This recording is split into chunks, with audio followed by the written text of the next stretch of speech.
တဲ့အည်သွေးတွေပဲအဲ့ဒါတွေကတစ်ခုနဲ့တစ်ခုစွန့်ရည်ချင်းထိမ့်ညှိပြီးတော့ပြရလုပ်တယ်ဆိုတာသူ့လုပ်ပဲသူလုပ်လိုက်မယ်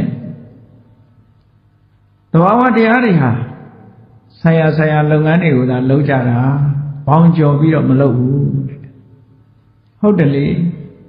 လူတွေမှလည်းကြည့်ပေါ့မျက်စိရဲ့လုပ်ငန်းကဘာလဲကြည့်တာမျက်စိရဲ့လုပ်ငန်းပဲလမ်းလျှောက်တာမျက်စိရဲ့လုပ်ငန်းမဟုတ်ဘူး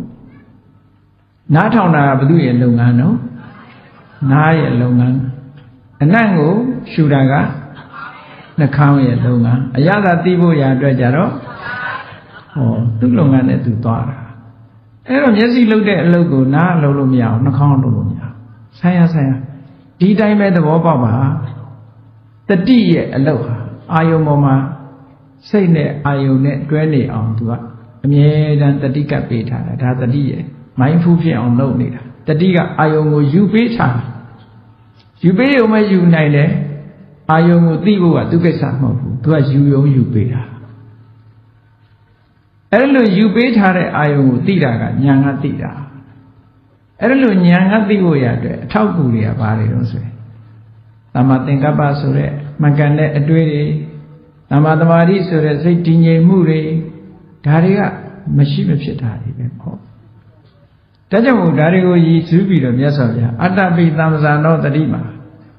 ကမ္မထာအထုတ်တဲ့ပုဂ္ဂိုလ်တိုင်းဟာဒီသုံးချက်မှမပါဘူးသို့မဟုတ်အပြည့်စုံပြောလို့ရှိရင်သမ္မာဒိဋ္ဌိရဲ့သမ္မာသင်္ကပ္ပရဲ့သမ္မာဝါယာမရဲ့သမ္မာတတိသမ္မာသမာဓိမဂ်ခင်၅ပါးအဲ့ဒီမဂ်ခင်၅ပါးကိုကာရကမဂ်ခင်အလုတ်လုတ်တဲ့မဂ်ခင်တွေလို့ပြောတယ်တရားထုတ်ရင်သူတို့လုတ်တာသမ္မာဝါစာသမ္မာကမ္မန္တသမ္မာအာဇီဝဆိုတာဒီနေရာမှာစကားပြောတာလည်းမဟုတ်ဘူးအလုတ်လုတ်တာလည်းမဟုတ်အသက်မွေးတာလည်းမဟုတ်ဒီအတွက်ကြောင့်သူတို့ကဒီထဲမှာ function နေလည်းမပါဘူးသူတို့ကအထောက်အကူပြုတဲ့အနေနဲ့ပဲသူကဖြစ်ခဲ့တာကြိုတင်ပြီးတော့သီလဆိုတာစင်ကြယ်အောင်လုပ်တာသီလစင်ကြယ်သည့်အတွက်ကြောင့်တမာတိစွမ်းအားတွေရနိုင်တယ်ဆိုတဲ့အဓိပ္ပာယ်ကိုပြောတယ်အဲ့ဒီမဂ္ဂင်၈ပါးဟာရှေ့ပိုင်းလုပ်ငန်းလုပ်တဲ့အခါမှာ၅ခုကပဲလုပ်တယ်တညီတဲ့မက်ဆေ့ပေါ်သွားပြီဆိုရင်တော့၈မျိုးစလုံးကအလုံးလုံးတယ်လို့ပြောရတယ်ပေါ့ဘာလို့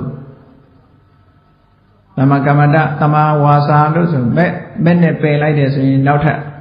မာရယွန်းတာတွေလိန်နာညာတာတွေမလုပ်တော့ဘူးသမ္မာကမ္မန္တသူများအသက်တတ်တာတွေဘာတွေမလုပ်တော့ဘူးသမ္မာအာဇီဝမှားယွန်းတဲ့အသက်မွေးမှုတွေမလုပ်တော့သူတို့လည်းပါသွားတယ်ဆိုတဲ့အဓိပ္ပာယ်ကိုပြောတာတကယ်အလုံးလုံးထားတော့ဒီမဂ္ဂင်၅ပါးနဲ့အလုံးလုံးနေဒါကိုပဲရှင်ညွှန်းတာပဲမြတ်စွာဘုရားကာယပေါ်မှာကြည်မြတ်စွာဘုရားကအာနာပါနနဲ့လေ့ကျင့်ပုံလေးကိုပြောအောင်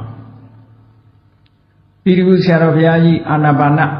တတိနဲ့ပတ်သက်ပြီးအကျယ်ဟောထားတာရှိပါတယ်နော်အကျယ်ကြလို့ရှိရင်တော့ဆရာတော်ကြီးဟောထားတဲ့ဟာကိုကြည့်ဘုန်းကြီးတော့အနှစ်ချုပ်ပဲပြောစာနဲ့ပေနဲ့ဟောထားတာစာနဲ့ပေထဲမှာဟောထား